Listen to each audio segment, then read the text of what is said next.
상할까봐 냉장고에 넣어뒀던 그 반찬이 사실은 햄보다 발암물질을 5배나 더 뿜어내고 있었습니다. 집밥이라 안심했는데 그게 매일 암세포에게 밥을 먹이고 있었던 겁니다. 많은 분들이 암을 유발하는 음식이라고 하면 햄버거, 라면, 치킨 같은 패스트푸드를 떠올리시는데요. 사실 그 음식들은 이미 다들 아시니까 피하시잖아요. 진짜 문제는 따로 있었습니다. 건강하다고 믿고 정성껏 만들어서 냉장고에 보관해둔 그 반찬이에요.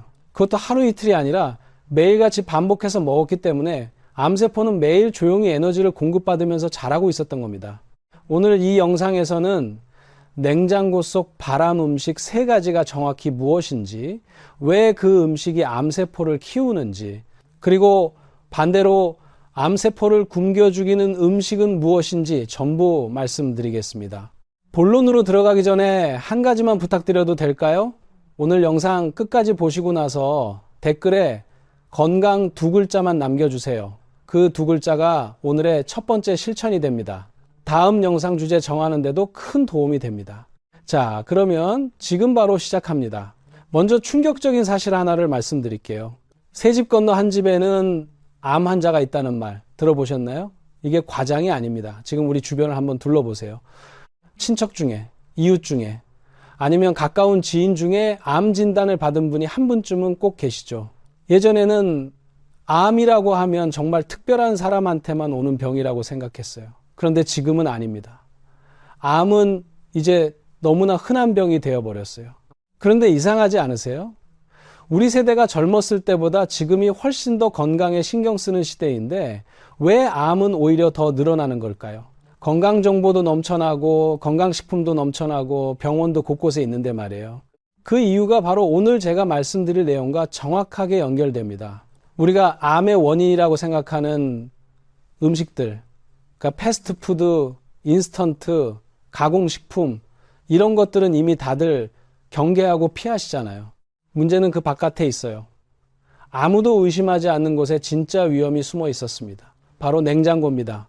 정성껏 만들어서 냉장고에 보관해 두면 안전하다고 생각하시죠. 집밥이니까 믿을 수 있다고 생각하시죠. 그런데 오늘 제가 보여드릴 3가지 음식은 바로 그 냉장고 안에서 암세포를 키울 준비를 하고 있었습니다. 지금부터 하나씩 말씀드릴게요. 첫 번째는 고온에서 볶거나 튀긴 뒤 설탕, 물엿으로 코팅한 전분 음식입니다. 대표적인 게 뭔지 아세요? 바로 떡볶이예요. 또 각종 조림 반찬들, 고추장 양념에 볶은 떡이나 어묵 종류들이죠. 이 음식들이 왜 문제냐면요. 전분 함량이 매우 높은 상태에서 고온 조리가 반복되기 때문입니다. 전분 음식을 고온에서 볶거나 튀기면 아크릴 아마이드, 즉 발암 가능 물질이 생성됩니다. 이게 무슨 말이냐면 탄 부분, 노릇하게 구워진 부분, 바삭하게 튀겨진 부분일수록 이 물질이 더 많이 만들어진다는 거예요. 마치 쇠가 녹슬듯이 전분이 고온에서 산화되면서 우리 몸에 해로운 물질로 변해버리는 겁니다. 여기서 끝이 아닙니다.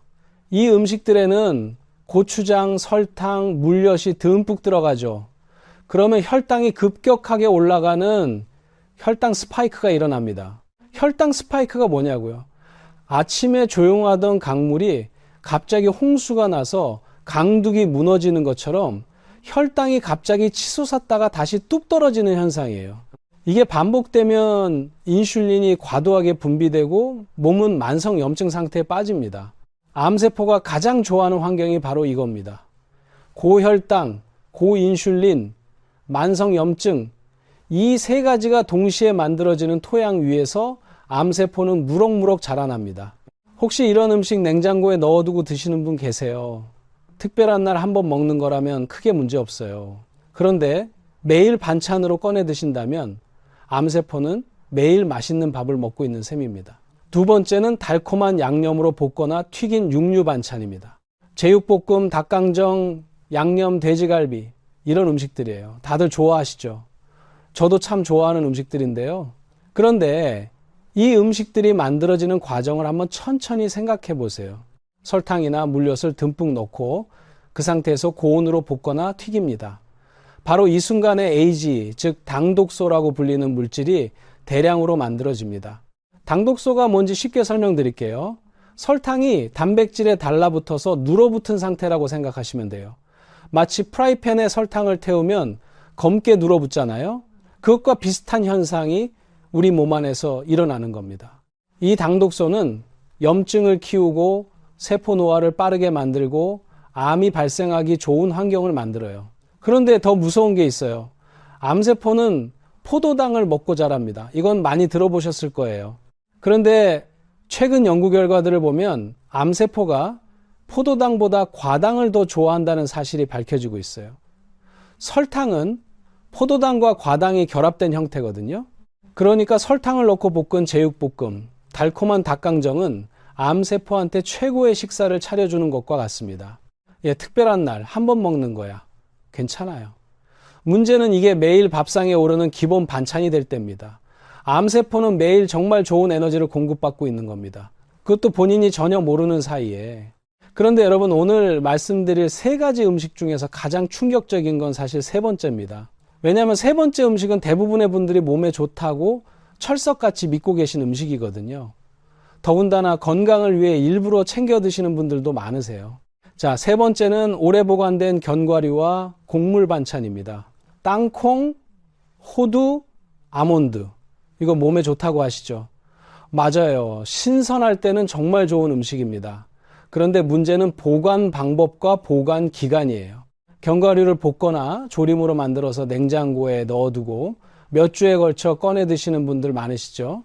또 쌀이나 잡곡을 오래 보관하시는 분들도 많고요. 바로 이때 아주 무서운 일이 벌어집니다. 공기와 접촉하면서 산패가 시작되는 거예요. 산패라는 게 뭐냐면 기름이 변질되는 거예요. 참기름이나 들기름을 오래 두면 냄새가 이상해지잖아요.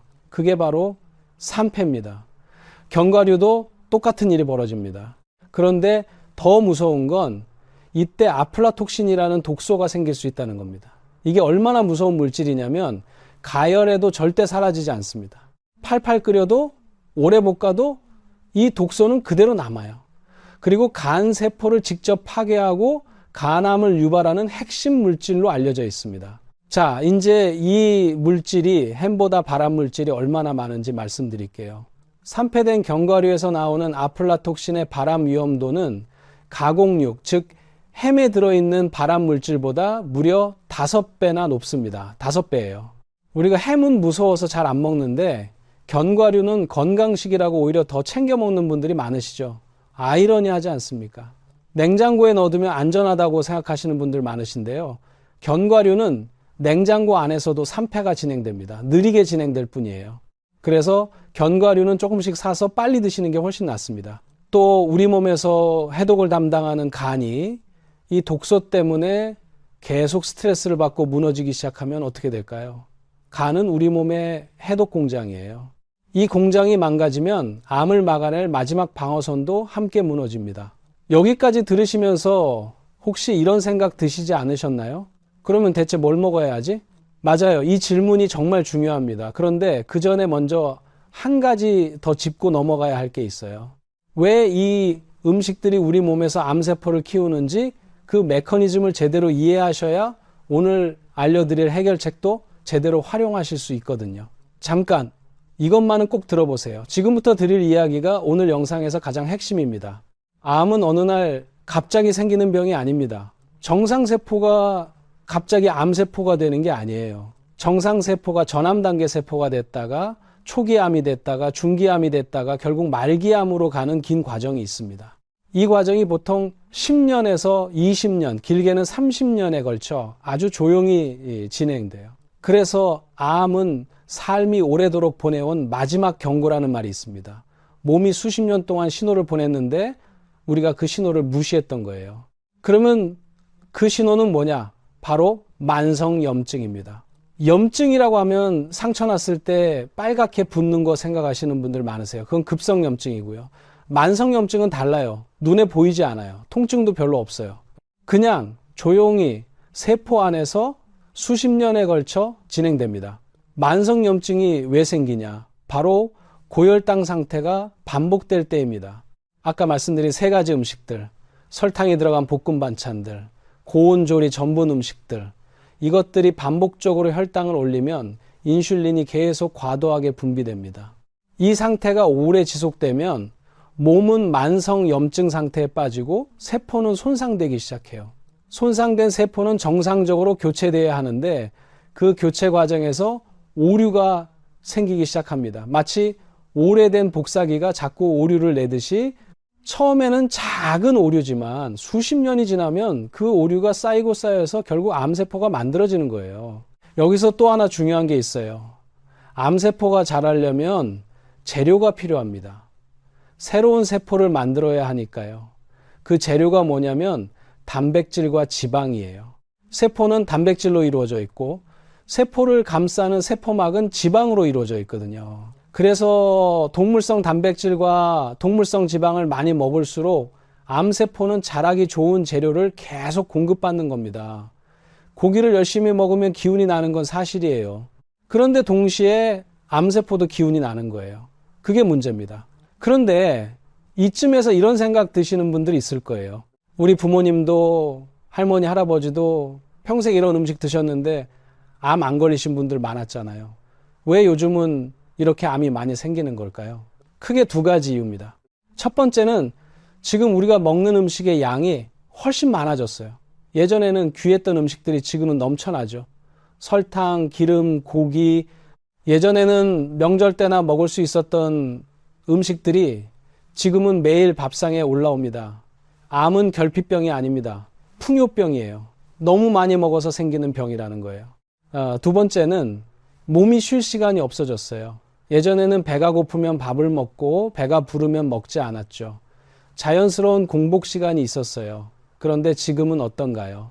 새끼 밥에, 간식에, 야식에, 커피에 몸이 쉴 틈이 없습니다. 우리 몸에는 오토파지라는 자가 회복 시스템이 있어요.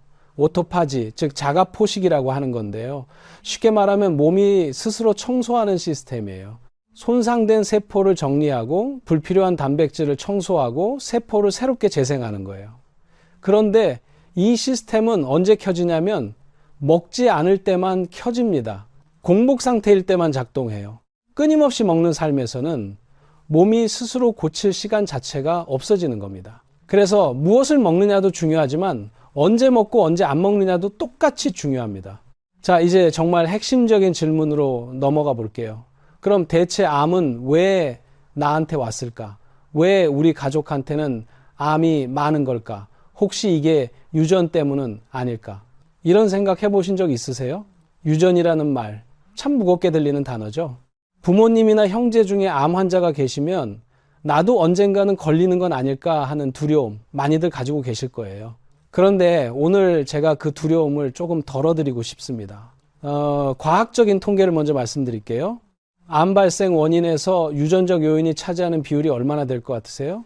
50%? 30%? 아닙니다. 연구 결과들을 보면 유전자만의 영향은 고작 5%에서 10% 정도밖에 안 됩니다.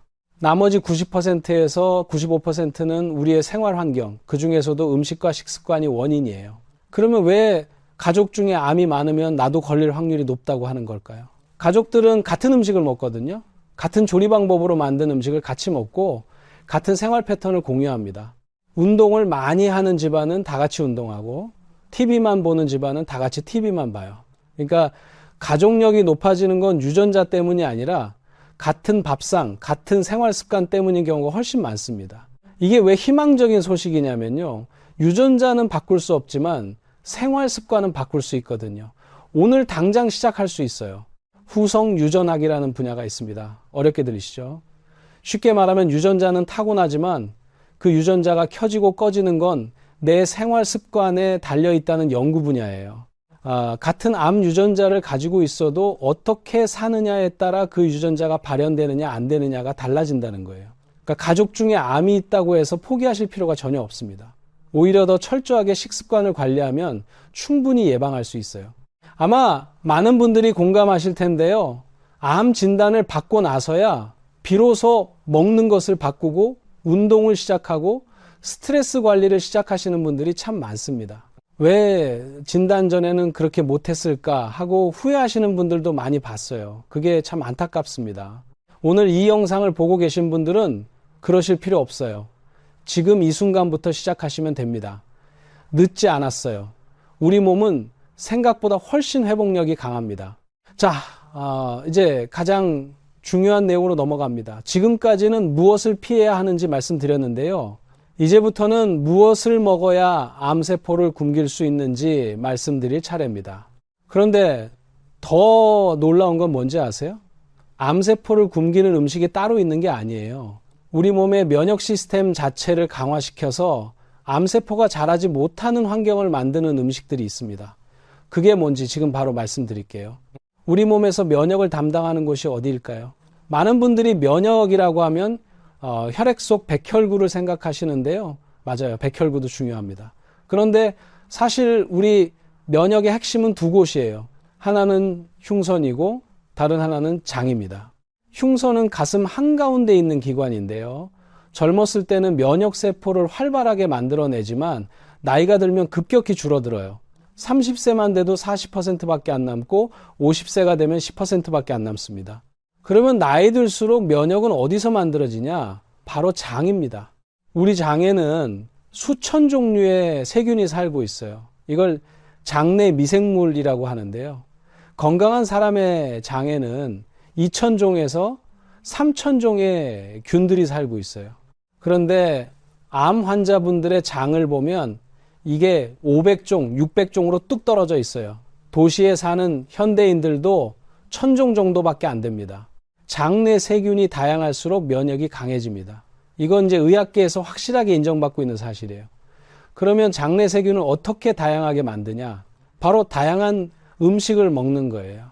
자, 이제부터 제가 직접 오랫동안 연구하고 환자분들께 권해드리면서 효과를 확인한 3가지 음식을 말씀드릴게요. 첫 번째는 야채 주스입니다. 야채 주스라고 하면 어떤 분들은 과일 주스랑 헷갈리시는데 완전히 다릅니다. 과일 주스는 당도가 높아서 오히려 혈당을 올려요. 제가 말씀드리는 건 다양한 야채를 갈아 만든 야채 주스예요. 핵심은 다양성입니다.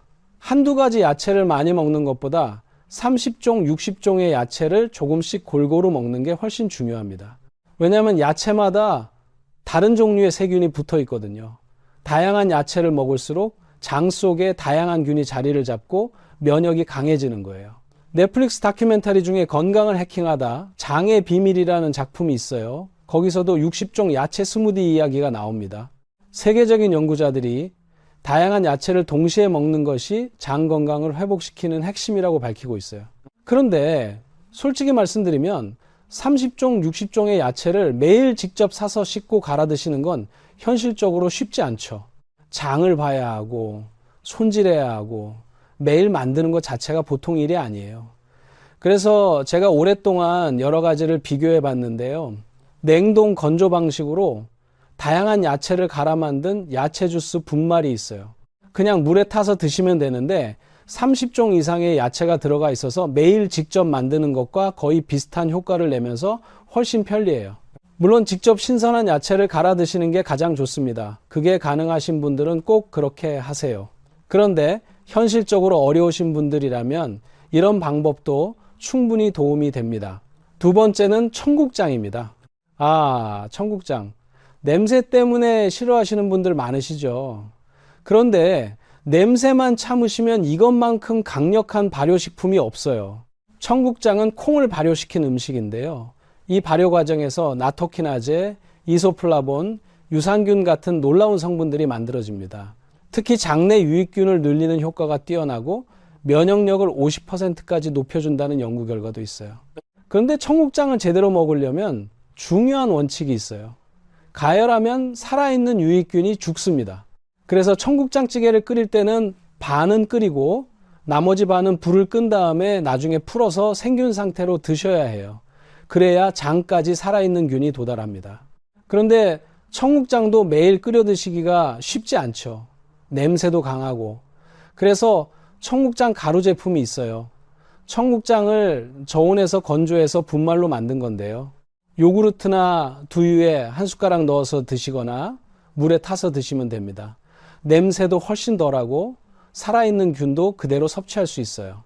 시중에 청국장 가루 제품들이 많은데요. 제가 중요하게 보는 것은 2가지예요. 저온 건조 방식인지 그리고 첨가물이 들어가 있지 않은지 이 2가지를 꼭 확인하고 고르세요. 세 번째는 저온압착 들기름입니다. 기름이 건강에 좋다고 하고 의아해 하시는 분들 계실 것 같아요. 그런데 기름도 종류에 따라 완전히 다릅니다. 세포를 한번 상상해 보세요. 세포는 세포막이라는 얇은 껍질로 둘러싸여 있는데요. 이 세포막이 기름으로 이루어져 있어요.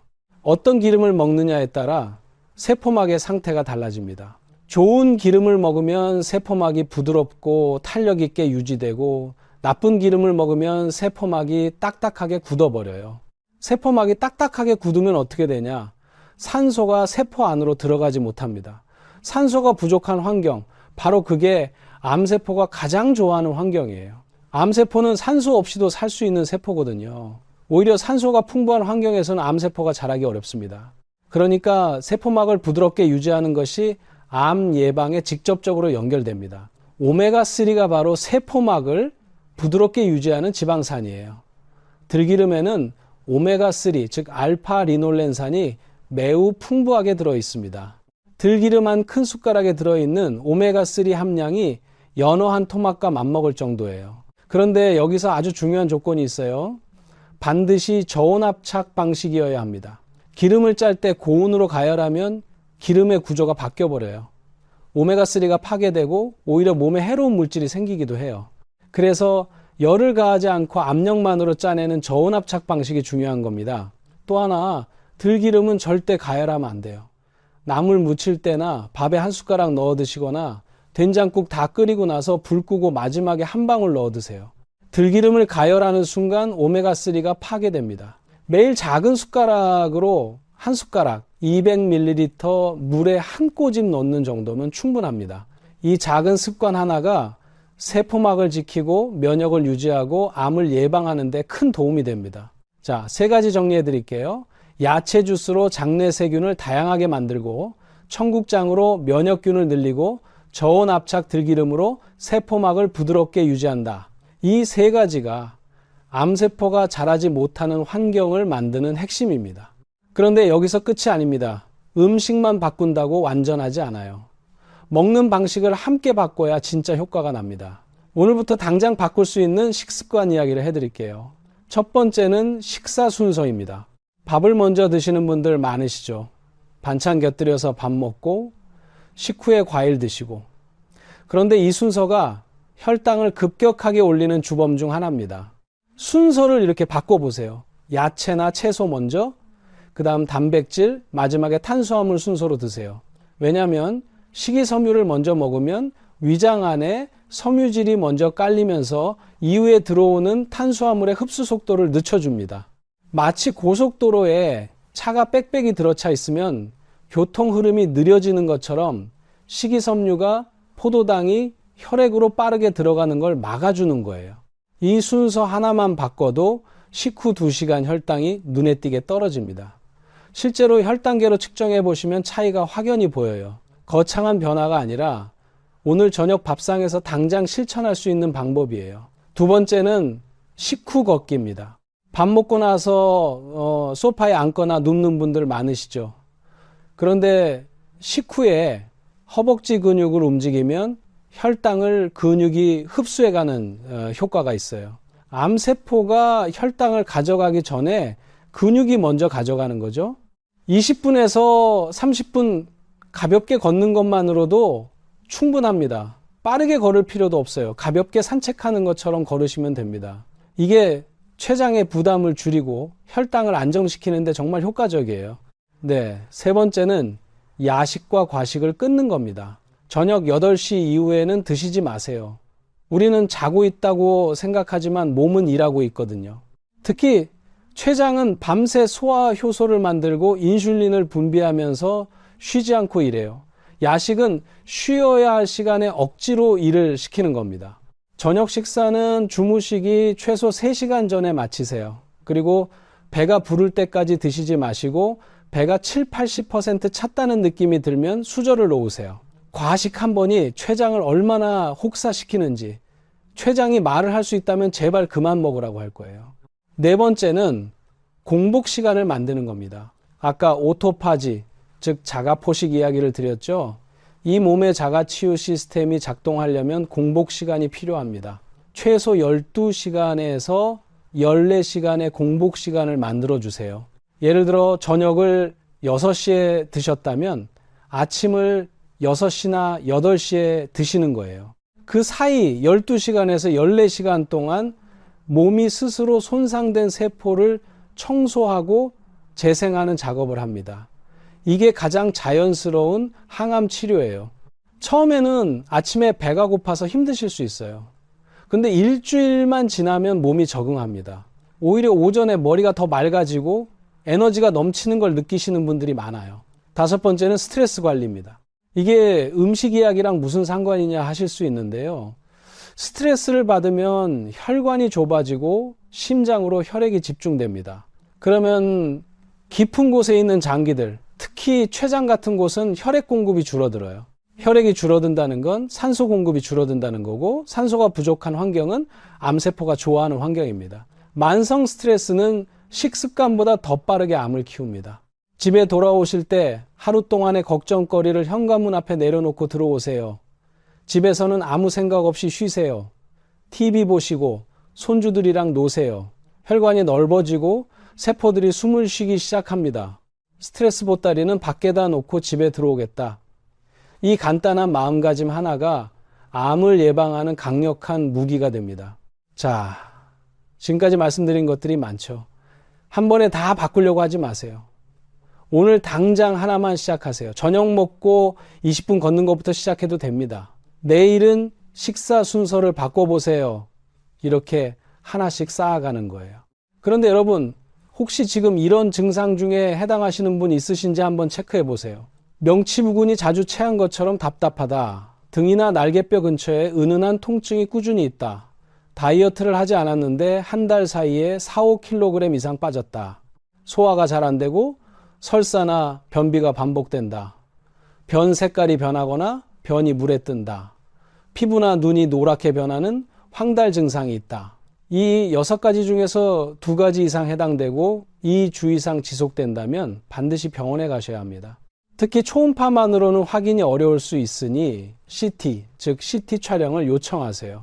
이 증상들이 모두 다른 이유일 수도 있지만 조기에 발견하는 것이 생명을 지키는 가장 확실한 방법입니다. 초기에 발견하면 완치할 수 있어요. 실제로 일기에 발견하면 50%에 가까운 생존율을 보입니다. 반면 사기가 되면 2.4%로 뚝 떨어져요. 그 차이가 바로 얼마나 빨리 발견하느냐에 달려 있습니다. 자, 이제 마무리로 들어가 볼게요. 오늘 정말 많은 이야기를 드렸는데요. 오늘 말씀드린 것들을 짧게 정리해 드릴게요. 냉장고 속 발암 음식 3가지 기억하세요. 고온 조리 설탕 코팅 전분 음식, 달콤한 양념볶음 육류, 그리고 오래 보관된 견과류와 곡물 반찬. 이 3가지는 매일 드시면 암세포에게 매일 밥을 차려주는 것과 같습니다. 암은 유전이 아닙니다. 95%는 생활 습관입니다. 오늘 당장 바꿀 수 있어요. 그리고 암세포를 굶기는 3가지 음식 기억하세요. 다양한 야채 주스로 장내 세균을 살리고, 청국장으로 면역을 올리고, 저온 압착 들기름으로 세포막을 지키세요. 식사 순서를 야채 먼저로 바꾸고, 식후에 20분 걷고, 야식을 끊고 공복 시간을 만들어 주세요. 그리고 저녁에 집에 돌아오실 때는 걱정 보따리를 현관 밖에 내려놓으세요. 이것들이 거창한 것처럼 보이지만 사실은 모두 오늘부터 당장 시작할 수 있는 것들입니다. 비용도 들지 않아요. 새벽에 일어날 필요도 없어요. 힘든 운동을 할 필요도 없어요. 여러분, 우리 나이에 건강을 포기할 이유가 없습니다. 몸은 생각보다 훨씬 강하고 회복력이 있어요. 50대에 60대에 70대에도 식습관을 바꾸면 몸이 달라집니다. 이건 의학적 사실이에요. 지금 이 순간 영상을 보고 계신 여러분은 이미 시작하신 겁니다. 오늘 여기서 들으신 것 중 하나만, 딱 하나만 오늘 저녁부터 실천해 보세요. 밥 먹고 나서 잠깐 산책하는 것부터 시작해도 됩니다. 저녁 식사 때 야채를 먼저 드시는 것부터 시작해도 됩니다. 오늘 밤부터 야식을 끊는 것부터 시작해도 됩니다. 그 작은 시작이 여러분의 몸을 바꿔놓습니다. 오늘 영상이 도움이 되셨다면 댓글에 건강 2글자만 남겨주세요.